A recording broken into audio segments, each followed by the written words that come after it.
Un jeune barman d'un pub de Pennsylvanie a disparu après la fermeture un samedi soir, laissant derrière lui un vide qui a consumé tous ceux qui le connaissaient. Mais 6 ans plus tard, dans une chambre d'un motel voisin, des exterminateurs découvrent un sinistre secret caché sous la moquette. Une découverte qui serait liée au barman disparu de la façon la plus inattendue et révélerait un cauchemar bien plus tordu que quiconque aurait pu imaginer. La campagne pennsylvanienne défilait devant le pare-brise de Caleb Brunner tandis qu'il naviguait sur les routes sinueuses en direction de Lancaster. Sa Honda Accord de 2003 roulait depuis plus d'une heure depuis qu'il avait quitté sa maison isolée en dehors du comté, le moteur ronronnant régulièrement sous le capot. L'après-midi de novembre était frais et clair, typique de la saison automnale de 2005. Son téléphone vibrait avec insistance sur le siège passager. L'identifiant affichait le numéro de la détective Marissa Keene. Une séquence de chiffres qu'il avait mémorisée au cours des 6 dernières années. Il l'ouvrit d'une main tout en gardant les yeux sur la route. « Détective Keene » répondit-il, essayant de dissimuler l'anticipation dans sa voix. « Caleb, où êtes-vous maintenant ?» Sa voix était professionnelle mais portait une note d'urgence qui fit accélérer son pouls. « Je viens d'entrer dans Lancaster, je suis à environ 15 minutes du poste. » Il ralentit en passant devant le panneau d'accueil dont les lettres peintes déclaraient joyeusement « Lancaster, cœur du pays hollandais de Pennsylvanie ». Changement de plan. Pouvez-vous me retrouver au motel Lancaster Pines plus tôt ? Ce n'est pas loin du poste, peut-être 10 minutes. Prenez la route 30 Est, puis tournez au nord sur Centerville Road. Vous le verrez sur votre droite, impossible de manquer l'enseigne au néon. Le motel, la prise de Caleb se resserra sur le volant. De quoi s'agit-il, détective ?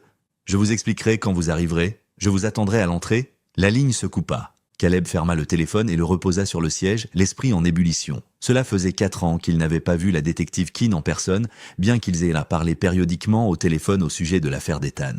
Son frère cadet avait disparu 6 ans auparavant, semblant s'évaporer dans l'air, ne laissant que des questions et un chagrin qui avaient vidé leur famille. Suivant les directions de la détective, il trouva facilement le motel Lancaster Pines. C'était un établissement typique au bord de la route. 2 étages de portes bleues décolorées face à un parking fissuré. L'enseigne au néon clignotait par intermittence le P de Pines, luttant pour rester allumé. Plusieurs voitures de police étaient dégarées de manière désordonnée près d'une des unités du rez-de-chaussée, leur présence attirant une foule de curieux. Caleb gara sa Honda à l'écart de l'agitation et sortit, cherchant la détective des yeux. Il la repéra immédiatement, Marissa Keene n'avait pas beaucoup changé en 4 ans. Ses cheveux auburn étaient tirés en arrière dans la même queue de cheval pratique, son blazer bleu marine toujours impeccable. Elle parlait avec un policier en uniforme, mais leva les yeux quand il s'approcha. « Caleb » dit-elle, tendant la main, « merci d'être venu si rapidement. » Il la serra, notant la poigne ferme. « Que se passe-t-il ici ? Suivez-moi. » Elle le conduisit à travers la foule qui se rassemblait. Des clients du motel, vêtus de façon disparate, se massèrent dans le couloir, tendant le cou pour voir à l'intérieur de la porte ouverte de la chambre 6.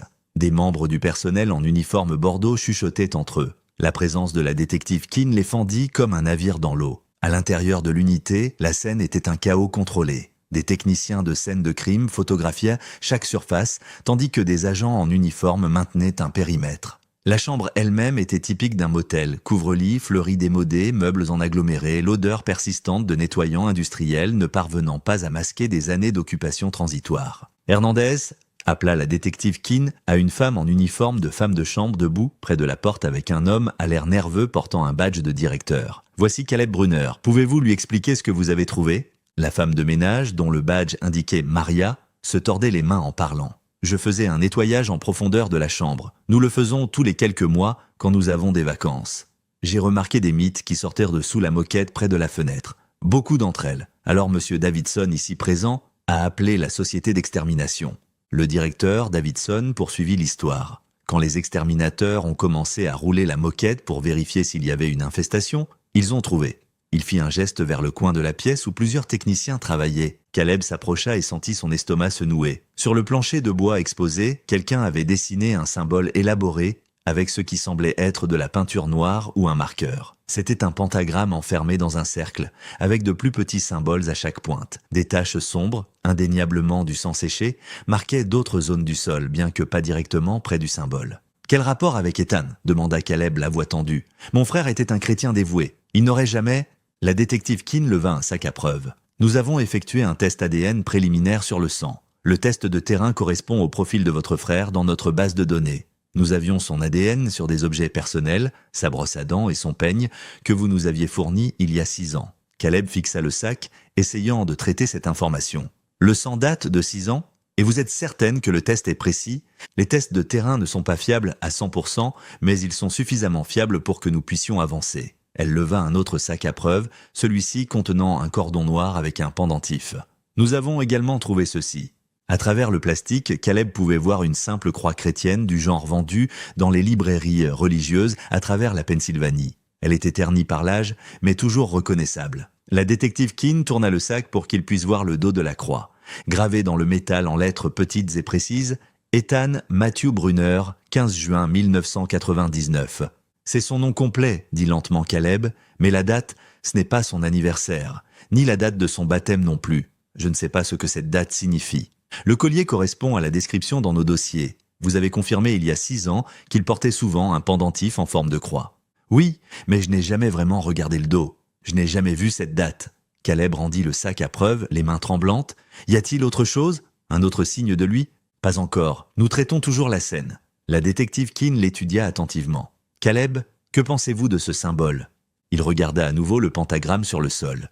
C'est manifestement occulte, satanique, probablement. Y a-t-il des groupes comme ça dans le coin? La détective échangea des regards avec un autre officier. La Pennsylvanie est profondément religieuse, Lancaster en particulier. Nous avons eu des rapports sur certaines activités occultes parmi les étudiants, principalement des choses inoffensives, des jeunes jouant à être rebelles. Il y a quelques groupes, mais rien sur quoi nous avons pu agir. Aucune activité criminelle que nous pourrions prouver. Ethan a-t-il déjà mentionné quelque chose comme ça? Des groupes étranges, des personnes qui auraient pu avoir un problème avec lui? Non, jamais. Il restait surtout seul. Il travaillait juste les week-ends dans ce pub. Caleb fit une pause. Qu'en est-il de son patron, le propriétaire du pub? Actuellement hors de la ville. Nous essayons de le joindre. La détective Keene se tourna vers le directeur du motel. « Monsieur Davidson, j'ai besoin que cette chambre soit scellée. Personne n'entre ou ne sort sans autorisation de la police.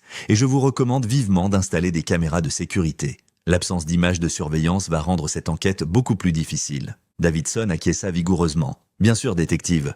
Tout ce dont vous avez besoin. » Elle se retourna vers Caleb. « Je dois coordonner avec mon équipe, réinterroger tout le personnel qui travaillait ici il y a 6 ans.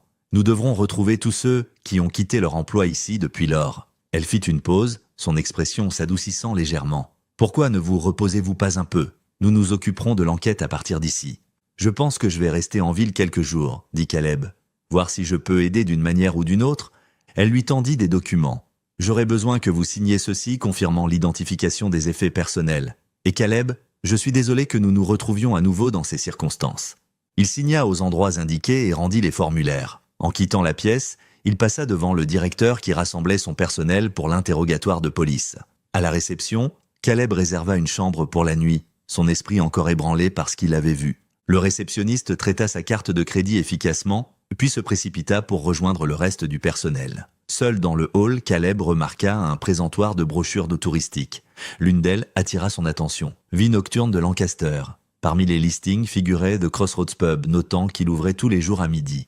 Il regarda sa montre, 14h30, le pub où Ethan avait travaillé, où il avait passé son dernier week-end avant de disparaître. Caleb mit la brochure dans sa poche et se dirigea vers sa voiture. The Crossroads Pub était situé à un angle de rue, sa façade de briques usées et ses enseignes lumineuses de bière le marquant comme une institution locale. Caleb poussa la lourde porte en bois, laissant ses yeux s'adapter à la pénombre intérieure. L'intérieur était exactement ce à quoi il s'attendait, des lambris en bois foncé, un long comptoir avec des accessoires en laiton et les odeurs mêlées de bière éventée et de nettoyant au citron. Un barman solitaire se tenait derrière le bar, polissant des verres avec une précision mécanique. C'était un homme mince dans la quarantaine avec des cheveux grisonnants tirés en arrière en queue de cheval. Il leva les yeux quand Caleb s'approcha, posant son torchon. « Qu'est-ce que ce sera ?» demanda le barman. « Jacques et Coca » dit Caleb s'installant sur un tabouret de bar. Tandis que le barman préparait sa boisson, Caleb étudia les mouvements de l'homme, efficace, expérimenté, la marque de quelqu'un qui faisait cela depuis des années. Lorsque le verre fut posé devant lui, Caleb prit une gorgée avant de parler. « Le propriétaire est-il dans les parages aujourd'hui ?» Le barman secoua la tête. « Non, monsieur Cordell est hors de la ville depuis environ une semaine. Voyage d'affaires ou quelque chose comme ça. Il devrait être de retour bientôt cependant. » Il prit un autre verre à polir. « Quelque chose avec quoi je peux vous aider ?»« Peut-être ?» Caleb fit tourner son verre sur le bar. « Vous avez entendu parler de ce qui se passe au motel Lancaster Pines, l'enquête de police ?» Les mains du barman s'immobilisèrent juste un instant avant de reprendre leur travail. Entendu quelque chose à ce sujet, les flics ont trouvé quelque chose dans une des chambres. Connaissiez-vous Ethan Brunner? Il travaillait ici avant. Maintenant, le barman posa entièrement le verre, son expression méfiante. Ouais, je connaissais Ethan.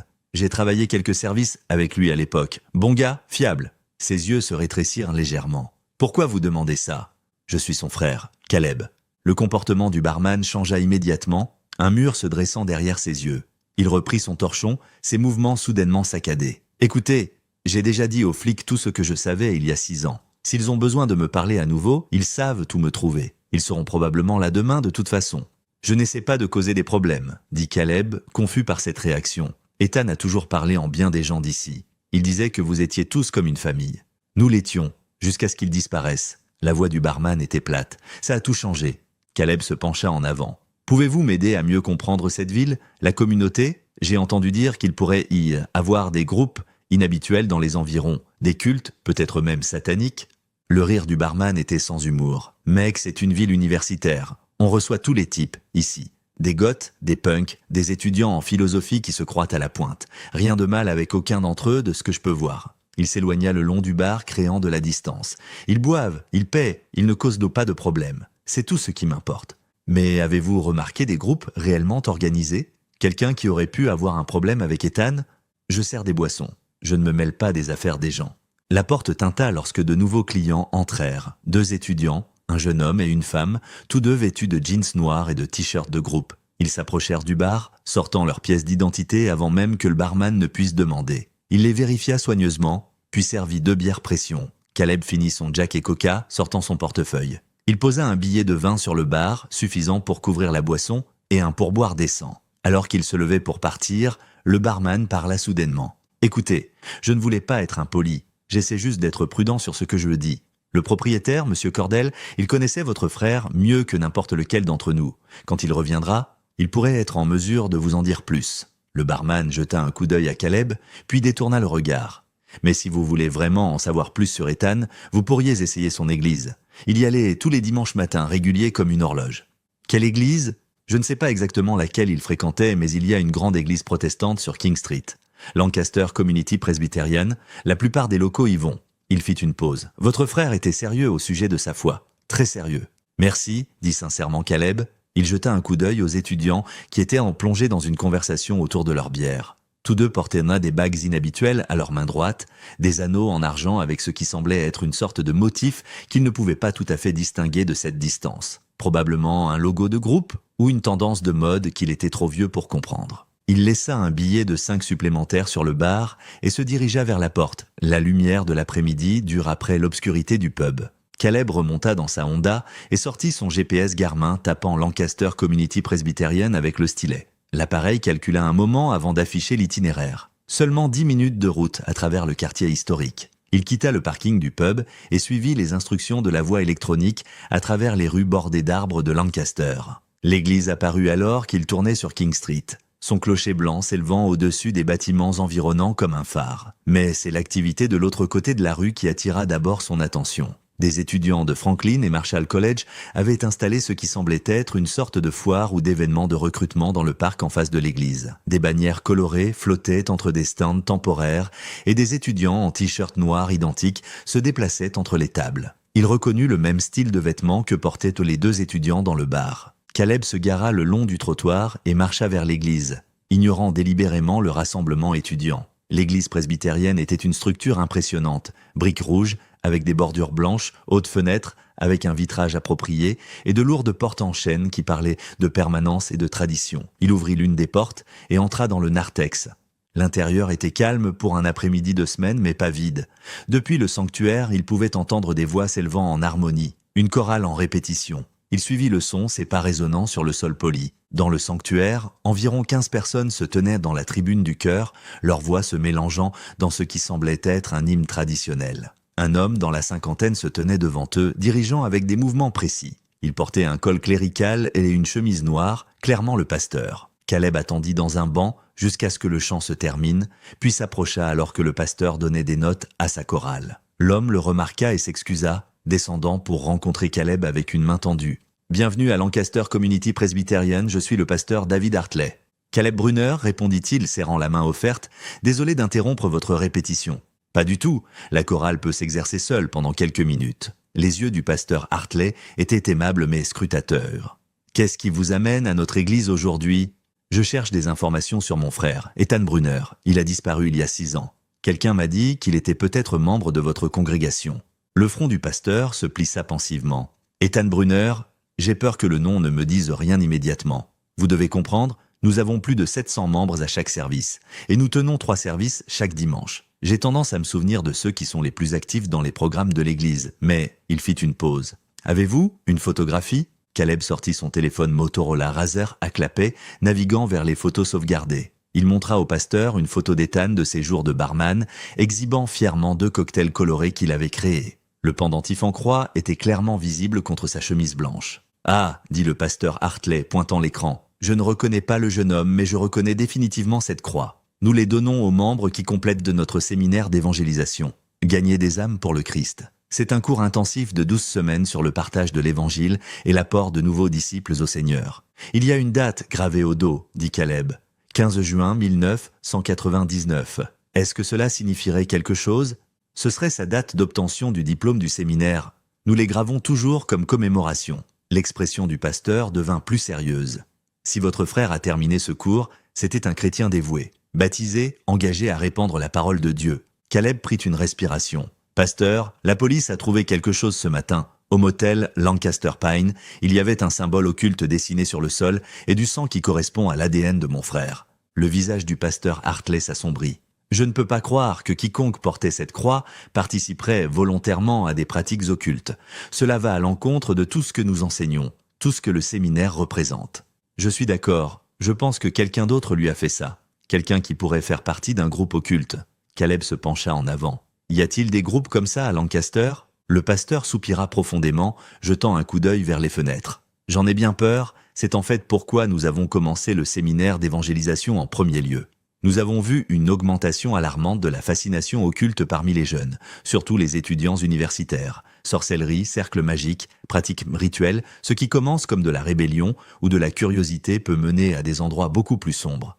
À quel point ces groupes sont-ils organisés ? Plus que vous ne pourriez penser, ils ne se réunissent non plus seulement en secret. Ils organisent des festivals ouverts, recrutent dans les organisations étudiantes. Ils sont audacieux à ce sujet. Le pasteur Hartley fit un geste vers la fenêtre. Cet événement de l'autre côté de la rue, je vous garantis que vous y trouverez au moins 1 ou 2 groupes occultes en train de recruter. Et la police ne fait rien ? Que peuvent-ils faire ? Liberté de religion, liberté de réunion, jusqu'à ce qu'il y ait une activité criminelle qu'ils puissent éprouver. Ils ont les mains liées. La voix du pasteur portait de la frustration. Mais c'est très certainement la préoccupation de l'Église. Le Seigneur interdit de telles pratiques et nous devons protéger notre troupeau. Caleb se leva. Peut-être devrais-je jeter un coup d'œil à cet événement étudiant. Si vous le faites, soyez prudent, avertit le pasteur Hartley. La plupart des étudiants sont juste des jeunes curieux qui suivent des tendances. Mais les leaders, ceux qui dirigent vraiment ces groupes, ils doivent avoir des agendas. Pourquoi dites-vous cela ? Nous avons eu des rapports de membres de la congrégation. Des histoires de rituels, de cérémonies, mais personne n'a jamais présenté de preuves réelles d'activités illégales. Le pasteur fit une pause. Concernant votre frère, je coopérerai pleinement à toute enquête. Maintenant que vous le mentionnez, je me souviens que la police est venue ici il y a 6 ans posant des questions. J'aiderai comme je peux. Merci, pasteur. J'apprécie votre temps. Souvenez-vous, dit le pasteur Hartley alors que Caleb se tournait pour partir, si vous rencontrez ces personnes, priez pour la protection de Dieu. Et si vous voyez quelque chose d'illégal, contactez immédiatement la police. Caleb acquiesça, serra à nouveau la main du pasteur et traversa le sanctuaire. La chorale avait repris sa répétition, leur voix le suivant jusqu'à la lumière du soleil de l'après-midi. À l'extérieur de Lancaster Community Presbyterian, le soleil de l'après-midi projetait de longues ombres à travers King Street. L'événement étudiant dans le parc était clairement en train de se terminer. Plusieurs stands avaient déjà été démontés et des étudiants chargés de des tables pliantes dans des camionnettes. Cela avait du sens, ils étaient probablement là depuis le matin et il était maintenant près de 15h30. Caleb se tenait sur les marches de l'église, réfléchissant à son approche. Il avait 32 ans, clairement pas en âge universitaire, et se démarquerait parmi les étudiants. Alors qu'il pesait ses options, un groupe de 5 étudiants émergea de derrière l'un des stands restants. Ils étaient impossibles à manquer. Un lourd maquillage noir encadrait leurs yeux, leurs cheveux coiffés en pique, délibérément désordonnés et des couleurs qui n'existaient pas dans la nature. Ils se déplaçaient en meute, riant de quelques blagues privées. L'un d'eux, un jeune homme aux mèches vertes, pointa directement Caleb debout sur les marches de l'église. Tout le groupe se tourna pour regarder et leurs rires s'intensifièrent. Ils commencèrent à faire des signes de croix exagérés, s'agenouillant moqueusement dans sa direction. « Soyez bénis, garçon d'église !» cria l'une des filles, sa voix dégoulinant de sarcasme. Caleb remarqua qu'ils portaient tous des bagues identiques à leur main droite, le même style qu'il avait aperçu au bar. Maintenant, il pouvait les voir plus clairement, des anneaux d'argent avec ce qui semblait être un motif de tête de bélier. Il choisit d'ignorer leur raillerie, les regardant monter dans une Ford Taurus délabrée et démarrer en trombe. Derrière eux, un autre groupe d'étudiants habillés de façon similaire luttait avec les restes de leur stand. Ils transportèrent des bannières enroulées, une table pliante et des boîtes de ce qui semblait être des prospectus ou du matériel promotionnel. Une étudiante, une fille aux cheveux noirs de jais avec des mèches violettes, essayait de gérer une bannière particulièrement peu maniable qui devait faire 3 mètres de long. Elle recula dans la rue, la bannière bloquant sa vue de la circulation qui arrivait. Caleb vit le Chevy Silverado avant elle. Il arrivait vite, le conducteur ne s'attendant probablement pas à ce que quelqu'un s'avance sur la route au milieu du pâté de maison. Sans réfléchir, Caleb sprinta en avant, attrapant la fille par la taille et la tirant en arrière. Ils tombèrent tous deux sur l'asphalte tandis que le camion passait en rugissant, son klaxon retentissant avec colère. La bannière s'envola de ses mains, atterrissant en tas froissé à proximité. « Bon sang !» haleta la fille, étalée sur la rue. « C'était juste. Êtes-vous blessé ?» demanda Caleb, l'aidant à se relever. Ses paumes étaient un été raflées par la chute, mais rien de grave. « Non, je vais bien grâce à vous. » Elle épousseta son jean noir, l'air secoué. « Je ne l'ai même pas vu venir. » Ses amis avaient remarqué l'agitation et accoururent. « Lily, que s'est-il passé ?»« Je vais bien, les rassura-t-elle. Ce type m'a sauvé. » Caleb aida à rassembler ses affaires éparpillées, la bannière annonçant quelque chose appelé « Société de spiritualité alternative », une boîte de dépliants avec des symboles qu'il ne reconnaissait pas et ce qui ressemblait à des paquets d'encens. « Laissez-moi vous aider à porter cela jusqu'à votre voiture », offrit-il. Lily acquiesça avec gratitude et ils marchèrent envers une Honda Civic garée plus bas dans la rue. Ses amis étaient retournés charger leur propre véhicule. Alors qu'ils chargèrent des objets dans sa banquette arrière et son coffre, Caleb ne put s'empêcher de remarquer le contenu du coffre, une boîte remplie de ce qui semblait être des cigarettes roulées à la main. Probablement de la marijuana étant donné l'odeur herbacée distincte, plusieurs caisses de bière Keystone Light et une autre boîte scellée qu'il ne pouvait pas identifier. Lily ferma rapidement le coffre. « Merci encore. Vraiment, j'aurais pu être tué. » Ses amis sifflèrent depuis leur voiture. « Lily, viens !»« Je dois y aller, » dit-elle, se précipitant vers le côté conducteur. « Mais sérieusement, merci. » Elle s'éloigna, suivant le véhicule de ses amis. Ce n'est que lorsque sa Honda s'arrêta au carrefour un pâté de maison plus loin que Caleb remarqua quelque chose qui brillait dans la rue où ils étaient tombés. Il attendit une pause dans la circulation, puis le récupéra. C'était l'une de ses bagues en argent, clairement celle de Lily, maintenant tordue et brisée après avoir été écrasée par plusieurs véhicules. Le design était plus clair de près. Définitivement, une tête de chèvre entourée d'un pentagramme. L'anneau était presque cassé en deux. Caleb leva les yeux pour voir la voiture de Lily toujours en attente au feu rouge. Sans vraiment y réfléchir, il courut jusqu'à sa propre voiture. Elle l'avait sauvé d'assister à une tragédie. Le moins qu'il puisse faire était de lui rendre son bien. Peut-être en avait-elle besoin pour quelque chose. Il démarra son moteur et sortit, gardant la Honda de Lily en vue, alors que le feu passait au vert. Caleb maintint une distance prudente derrière la Honda Civic de Lily, alors qu'elle suivait la voiture des autres étudiants à travers la périphérie de Lancaster. Les bâtiments se firent de plus rares, remplacés par des terres agricoles et des parcelles de forêt. Après 20 minutes, ils avaient clairement quitté les limites de la ville, et le malaise de Caleb grandissait. Où ces étudiants se dirigeaient-ils ?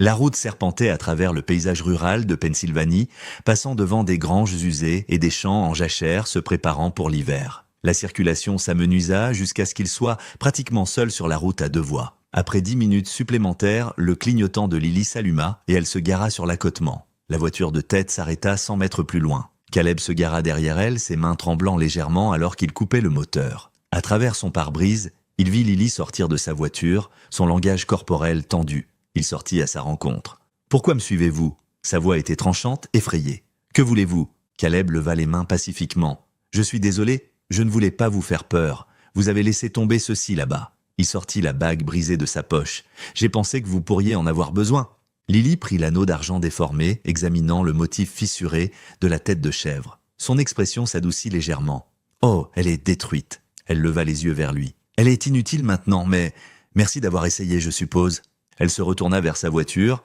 mais Caleb l'appela. « Attendez, où allez-vous tous » C'est assez loin de Lancaster. Ce ne sont pas vos affaires, sa garde était de retour. Nous faisons juste un road trip, des trucs d'université.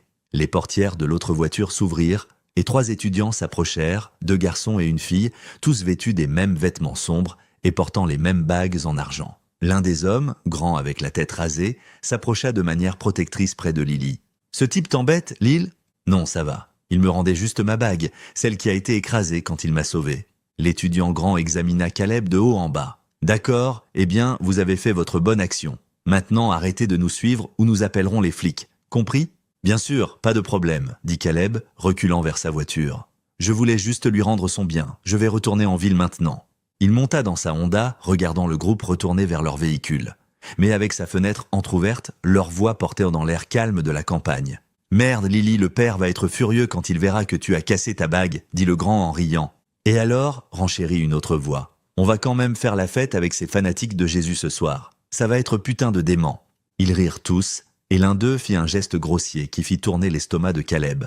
La mention désinvolte des chrétiens, combinée aux bagues occultes et aux fournitures qu'il avait vues dans le coffre de Lily, déclencha toutes les alarmes dans sa tête. Il démarra son moteur et fit demi-tour, conduisant vers Lancaster sur environ 1 kilomètre avant de s'engager dans un chemin d'accès à une ferme. Il attendit 5 minutes, puis fit demi-tour à nouveau. Si ses étudiants planifiaient en quelque chose impliquant des chrétiens, et compte tenu de ce qui avait été trouvé au motel, il ne pouvait pas simplement s'en aller. Gardant ses distances, il repéra leur voiture devant et les suivit à près d'1 kilomètre d'écart. La route les conduisit vers le nord, puis l'ouest, suivant des routes de plus en plus isolées. Des panneaux indiquaient qu'ils se dirigeaient vers le comté de Perry. Après 1 heure de conduite, ils entrèrent dans la forêt d'État de Tuscarora. La route forestière était étroite, couverte par de grands pins qui bloquaient une grande partie du soleil de fin d'après-midi. Il était maintenant plus de 17 heures et les ombres s'allongeaient entre les arbres. Caleb restait encore plus en retrait, n'apercevant que des aperçus des voitures devant sur la route sinueuse. Après 40 minutes supplémentaires de poursuite prudente, il vit des feux de freinage à travers les arbres. Les voitures avaient tourné sur une route de terre encore plus petite. Caleb ralentit, puis suivit, la suspension de sa Honda protestant contre la surface accidentée. À travers la forêt, il aperçut une structure, une vieille grange, sa peinture rouge décolorée en brun, située dans une clairière. Il quitta la route de terre à environ 200 mètres de la grange, se garant derrière un épais bosquet de pins. De là, il pouvait voir les étudiants décharger leurs véhicules. Ils portèrent les caisses de bière, les boîtes et d'autres fournitures vers l'entrée de la grange. Une fois qu'ils furent tous entrés et que la lourde porte se referma, Caleb s'approcha furtivement. Utilisant la ligne d'arbres comme couverture, il s'approcha jusqu'à ce qu'il puisse voir à travers l'une des rares fenêtres de la grange. L'intérieur était sombre, à l'exception de la lumière vacillante des bougies. Des silhouettes sombres se déplaçaient, et il pouvait distinguer ce qui ressemblait à des robes enfilées par-dessus des vêtements ordinaires. Caleb vérifia son téléphone, 2 barres de signal. Pas génial, mais suffisant pour des appels d'urgence. Il s'installa derrière un grand chêne pour observer, se demandant s'il surréagissait. Peut-être que c'était juste une fête d'étudiants inoffensive, un groupe de jeunes jouant aux occultistes. Ils semblaient tous avoir plus de 21 ans, la bière était légale. Il était sur le point de retourner à sa voiture quand un cri perça le calme de la forêt. Ce n'était pas un cri de fête ou un rire, c'était de la pure agonie brute et désespérée. Le sang de Caleb se glaça. Il chercha maladroitement son téléphone composant le 911. Un autre cri résonna depuis la grange alors que l'appel se connectait. « 911, quelle est votre urgence ? Je suis à une vieille grange dans la forêt d'État de Tuscarora, près de la route 274. J'ai entendu des cris. La porte de la grange s'ouvrit soudainement à la volée, s'écrasant contre son cadre. Une silhouette en surgit, un homme nu, pâle dans la lumière mourante, courant avec des foulées désespérées et chancelantes vers la forêt. Caleb laissa tomber son téléphone, se pressant contre l'arbre.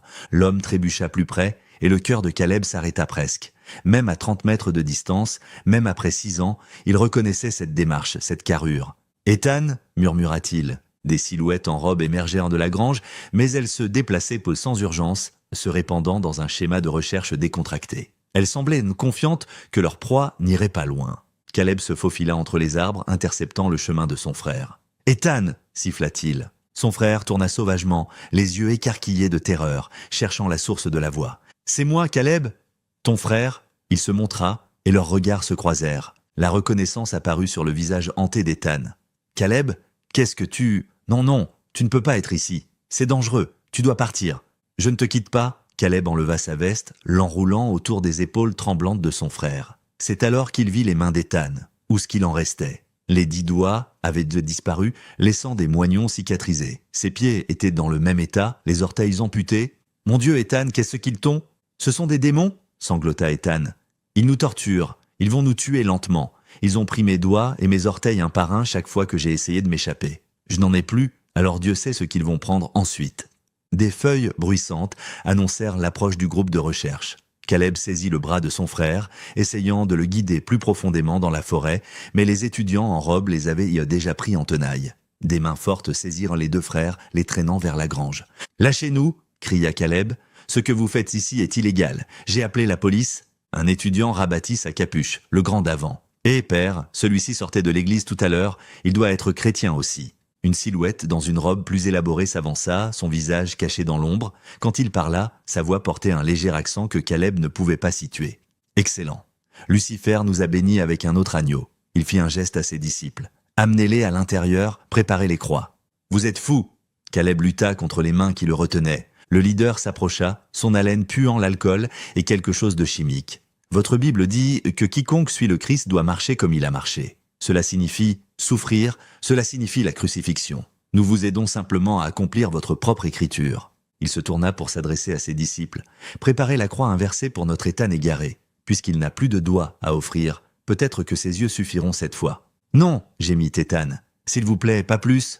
Ils furent traînés à l'intérieur de la grange qui empestait l'encens, la sueur et la peur. À la lueur des bougies, Caleb pouvait voir des symboles grossiers peints sur les murs et plusieurs croix en bois appuyées contre le mur du fond. Un plateau en argent était posé sur un autel improvisé contenant ce qui ressemblait à des pilules et un calice orné de vin rouge. « Prenez 2 pilules chacun », ordonna une silhouette en robe. « Buvez le vin, ça rendra les choses plus faciles. » Caleb et Ethan restèrent de figés. Puis avec une force désespérée, Caleb balaya le plateau de son bras, en voyant les pilules s'éparpiller sur le sol de terre et le vin éclabousser contre le mur. « Merde, récupérez ces pilules !» Les cultistes tombèrent à genoux, cherchant frénétiquement les médicaments éparpillés dans la lumière faible. Dans ce moment de chaos, un son traversa tout le reste.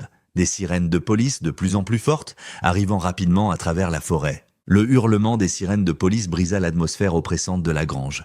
Le son sembla électrifier Caleb, l'inondant d'un courage désespéré, alors que les silhouettes en robe se précipitaient pour récupérer les pilules éparpillées. Il se dégagea violemment des mains distraites qui le retenaient. Ses yeux balayèrent l'intérieur de la grange et s'arrêtèrent sur une chaise en bois ornée, presque un trône, où le leader avait été assis. Drapé sur un accoudoir, se trouvait un holster en cuir contenant ce qui ressemblait à un revolver 41. Sans réfléchir, Caleb s'élança vers lui, ses doigts se refermant sur la crosse. Tout le monde en arrière, il fit pivoter l'arme dans un large arc, ses mains tremblantes, mais sa voix ferme. « Éloignez-vous de mon frère !» Les cultistes se figèrent. L'un d'eux, tenant toujours Ethan, pressa un couteau contre sa gorge. « Lâchez l'arme ou on le saigne ici même. »« Vous le tuez, je commence à tirer, » dit Caleb, surpris par son propre calme. « En commençant par votre père. » Les sirènes se rapprochèrent en plusieurs véhicules d'après le son. Le leader repoussa sa capuche, révélant un visage buriné avec des yeux sombres et froids et des cheveux grisonnants. Il ressemblait plus à un homme d'affaires qu'à un chef de culte, à l'exception de l'intelligence sauvage dans son expression. « Vous ne tirerez pas, dit-il calmement. Les chrétiens ne... » Une agitation soudaine éclata depuis les coins ombragés de la grange. Des silhouettes surgirent de derrière des bottes de foin empilées et des équipements agricoles, nus, marqués, mais bien vivantes. Les autres captifs chrétiens se jetèrent sur leurs ravisseurs avec la force désespérée de personnes qui n'ont plus rien à perdre. La grange explosa dans le chaos, des silhouettes en robe luttaient avec leurs anciennes victimes. Le couteau s'éloigna de la gorge d'Ethan lorsque son ravisseur fut plaqué. Quelqu'un renversa un candélabre, envoyant des ombres danser follement sur les murs. Caleb ne perdit pas l'occasion. Il courut vers la porte de la grange, l'ouvrant en grand et criant « Ici! Nous avons besoin d'aide ici !» Des voitures de la police d'État s'arrêtèrent en crissant dans la clairière, leur lumière peignant les arbres en rouge et bleu. Des officiers en sortirent, armes dégainées, se déplaçant avec une précision entraînée. « Lâchez votre arme !» cria l'un d'eux à Caleb. Il posa immédiatement le revolver au sol et leva les mains. « Il y a des victimes à l'intérieur, elles ont besoin d'aide !» Les officiers le dépassèrent pour entrer dans la grange. Ce qui suivit fut rapide et professionnel. Des ordres retentirent. À terre, mains où je peux les voir, les cultistes, en infériorité numérique et pris au dépourvu, offrirent peu de résistance. Un par un, les silhouettes en robe furent menottées et conduites à l'extérieur. Des officiers les firent s'agenouiller en ligne sur l'herbe alors que davantage de véhicules de police arrivaient. Les ambulanciers étaient de juste derrière eux, poussant des civières et transportant des fournitures médicales. Caleb regarda un officier retirer la capuche du leader, révélant clairement son visage dans les lumières clignotantes. Les yeux de l'officier s'écarquillèrent. Il parle avec urgence dans sa radio et Caleb capta des fragments, identification positive. Salvador Herrera, ressortissant mexicain, liste des personnes recherchées. Plus d'officiers entourèrent le leader agenouillé, leur attitude passant d'une arrestation de routine à une alerte maximale. Les victimes étaient de maintenant aidées à sortir de la grange, enveloppées dans des couvertures thermiques, certaines marchant, d'autres portées. Caleb en compta 5 en plus d'Ethan, toutes montrant des signes de captivité prolongée et d'abus. Leur soulagement était palpable, certaines pleurant, d'autres regardant en silence choquer le ciel qu'elles pensaient probablement ne jamais revoir. Parmi les cultistes arrêtés, Caleb reconnut plusieurs visages de la foire étudiante. Il y avait le grand à la tête rasée, qui semblait maintenant très jeune et effrayé sans sa capuche. Et il y avait Lily, la fille qu'il avait sauvée de la circulation. Son maquillage épais était barbouillé de larmes, son expression mêlant honte et terreur alors qu'un officier lui menottait les mains derrière le dos. Un détective s'approcha de Caleb, carnet à la main. « Monsieur, je suis le détective Rodriguez. Pouvez-vous me dire comment vous êtes arrivé ici ?» Caleb pointa vers Lily. « J'ai aidé cette fille plus tôt aujourd'hui, quand elle a failli être heurtée par une voiture. Elle a laissé tomber sa bague, avec un symbole occulte dessus, et j'ai essayé de la lui rendre. C'est ce qui m'a conduit à les suivre jusqu'ici. Nous aurons besoin d'une déclaration complète, dit Rodriguez. Ces personnes vont être interrogées en profondeur au poste. Nous déterminerons qui est victime et qui est auteur. » Il fit une pause, regardant la grange où les techniciens de scène de crime entraient maintenant. Cela va être une enquête majeure. De l'intérieur de la grange, Caleb entendit un officier crier « Nous avons une pièce cachée ici, des escaliers qui descendent. Bon Dieu, il y a toute une installation souterraine. » Plus de véhicules d'urgence arrivèrent, FBI, ATF, même ce qui ressemblait à la DEA. Quoi qu'ils aient de découvert, c'était plus grand qu'un simple culte. Caleb ? Il se tourna pour voir Ethan sur une civière, un masque à oxygène sur le visage. Caleb se précipita aux côtés de son frère, les larmes coulant enfin. Ils se serrèrent les mains, ou dans le cas d'Ethan, ce qu'il en restait. « Je pensais que tu étais mort, » murmura Caleb. « 6 ans, Ethan, nous pensions que tu étais parti. » Ethan écarta légèrement le masque. « Tant de choses se sont passées, je ne peux pas maintenant. Un jour, je te raconterai tout, mais... » Sa voix se brisa. « C'est bon, » dit Caleb. « Tu n'as rien à expliquer. Tu es vivant, c'est tout ce qui compte. » Un ambulancier remit doucement le masque à oxygène d'Ethan. « Monsieur, nous devons le transporter maintenant. Il est gravement déshydraté, malnutri, et les amputations montrent des signes d'infection. Il a besoin de soins hospitaliers immédiats. »« Quel hôpital ?» demanda Caleb. « Lancaster General ? Êtes-vous de la famille ? Je suis son frère. Vous pouvez nous suivre, mais nous devons partir maintenant. » Caleb serra la main d'Ethan une fois de plus, puis courut jusqu'à sa Honda. En démarrant le moteur, il jeta un dernier regard à la scène.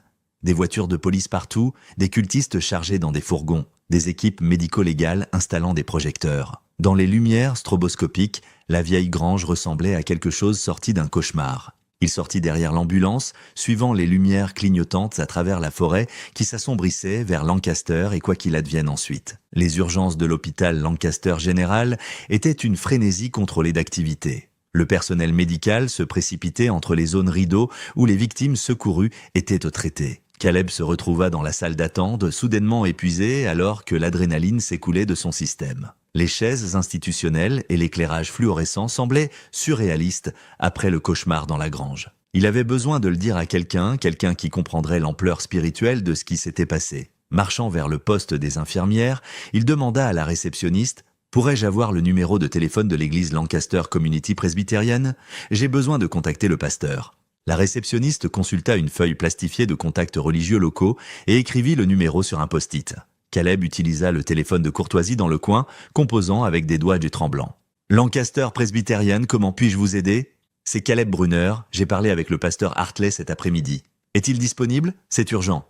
Un moment, s'il vous plaît. » La voix du pasteur arriva en ligne. « Caleb, que s'est-il passé ? Ils l'ont trouvé. Ethan est vivant. Nous sommes à Lancaster General. » Les mots jaillirent alors qu'il expliquait le sauvetage, le culte, tout. « Seigneur, » souffla le pasteur Hartley, « j'arrive tout de suite. Dites à Ethan que nous prions pour lui. » Caleb venait à peine de raccrocher quand il aperçut la détective Keane entrant aux urgences avec un autre officier. Elle le vit et s'approcha. « Caleb, nous devons prendre votre déposition. Il y a une salle de conférence familiale que nous pouvons utiliser. » Il les suivit jusqu'à une petite pièce avec une table ronde et une boîte de mouchoirs bien en vue. Clairement un espace conçu pour des conversations difficiles. La détective Keane activa un petit magnétophone tandis que son partenaire prenait des notes. Pendant les 40 minutes suivantes, Caleb raconta tout, depuis son départ de l'église jusqu'au moment où la police est arrivée à la grange. Les détectives l'interrompaient occasionnellement pour des clarifications mais le laissèrent principalement parler. Lorsqu'il eut terminé, la détective Keane se pencha en arrière. Les étudiants parlent. La plupart sont des jeunes universitaires terrifiés, qui se sont retrouvés bien au-delà de leurs limites. Mais nous avons découvert quelque chose de bien plus important.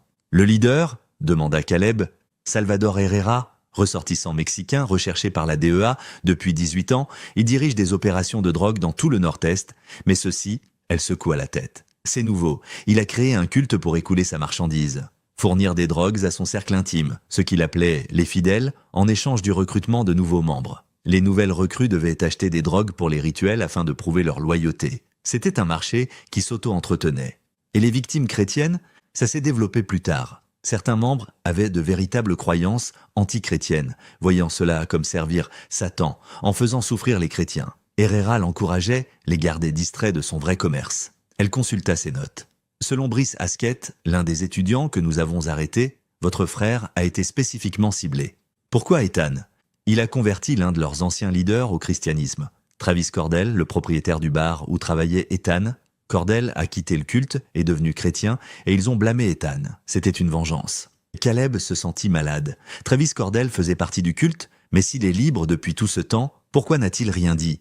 Il y a des années. Il est de retour avec le culte maintenant, dit la détective Keane. Quand ils ont capturé Ethan, le culte a fait croire à Travis que le dieu chrétien n'avait aucun pouvoir réel, ne pouvait même pas protéger son propre peuple. À cause de sa trahison passée, Travis n'était plus dans un rôle de leadership. Ils l'ont rétrogradé, l'ont maintenu au bas de l'échelle jusqu'à ce qu'il puisse prouver sa loyauté à nouveau. Keane sortit une photographie et la posa sur la table. Haskett nous a dit exactement ce qui s'est passé. Samedi soir, il y a 6 ans, Ethan a fermé le bar et est sorti prendre l'air. Il l'attendait, ils lui ont injecté de la méthamphétamine et l'ont jeté dans le coffre d'une voiture. Le motel, chambre 6. Ils y ont effectué leur rituel, c'est de là que viennent le symbole et le sang. La réceptionniste Sadie Morrison faisait partie du culte. Elle s'est assurée que personne n'enquêtait, puis a disparu peu après. Après le motel, ils ont emmené Ethan à la grange. Elle lui montra une autre photographie, un mur de cave couvert de croix griffonnées et de versets bibliques. Dans un coin, en lettres tremblantes, Ethan B. L'Éternel est mon berger, je ne manquerai de rien. Psaume 23. La vision de Caleb se brouilla de larmes.